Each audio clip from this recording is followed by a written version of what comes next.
ఇటీవల కురిసిన భారీ వర్షాలకు కర్నూలు జిల్లా వ్యాప్తంగా పంటలు దెబ్బతిన్నాయి. జిల్లాలోని మద్దికర మండలంలో గత వారం రోజులుగా కురుస్తున్న భారీ వర్షాల వల్ల పంట పొలాల్లో నీరు నిలిచిపోయి పంటలకు కుళ్లు తెగుళ్లు ఏర్పడ్డాయి.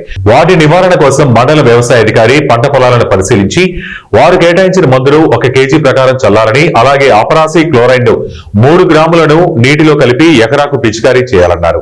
మండలంలో దాదాపు 20,000 ఎకరాల్లో పంట నష్టం వాటిల్లినట్లు గుర్తించామన్నారు. నేను మండల వ్యవసాయ అధికారి మద్దికేర మండలము కర్నూలు జిల్లా.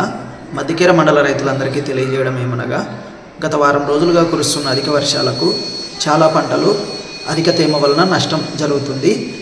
వెంటనే మనం రైతు సోదరులందరూ నష్ట నివారణ చర్యలు చేపట్టవలసిన అవసరం ఎంతైనా ఉన్నది. దీని కొరకు ఎక్కడైతే నీళ్లు నిలిచినాయో ఆ నీటిని వెంటనే తీసివేసి వెంటనే 13-045 అనే మందును ఎకరాకి 1 కేజీ మరియు దాంతోపాటు శిలీంద్రనాశకాలైనటువంటి కాపర్ ఆక్సి క్లోరైడ్ 300 గ్రాములు లేదా కాంటాఫ్ ప్లస్ హెక్సాకోనజోల్ 5% ఎస్సి అనే మందును 400 మిల్లీలీటర్లు 1 ఎకరాకు కలిపి పిచికారీ చేసుకున్నట్లయితే ఈ అధిక తేమ వలన కలిగే నష్టాన్ని వెంటనే మనం సమర్థవంతంగా నివారించుకోగలము.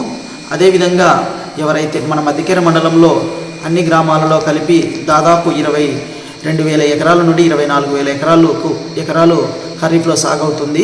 ఇప్పటిదాకా మన రైతు సేవా కేంద్ర ఇన్ఛార్జీల ద్వారా దాదాపుగా 16,000 ఎకరాలు పంట నమోదు చేయడం జరిగింది. ఇంకా దాదాపు 6,000 నుంచి 8,000 ఎకరాలు పంట నమోదు ఇంకా పెండింగ్లో ఉంది. మీరు వెంటనే రైతు సోదరులందరూ స్థానిక రైతు సేవా కేంద్రాలను సంప్రదించి ఈ పంట నమోదును ఈ వారం రోజుల లోపల చేయించుకోవాల్సిందిగా కోరుచున్నాము. అదేవిధంగా ఎవరికైనా రైతులకు ఎక్కడైనా నీరు నిలిచి పంట నష్టం జరిగినట్లయితే స్థానిక రైతు సేవా కేంద్ర సిబ్బందిని సంప్రదించి దాని గురించి నష్ట నివారణ చర్యల కొరకు వాళ్ళని సంప్రదించవలసిందిగా కోరుచున్నాము.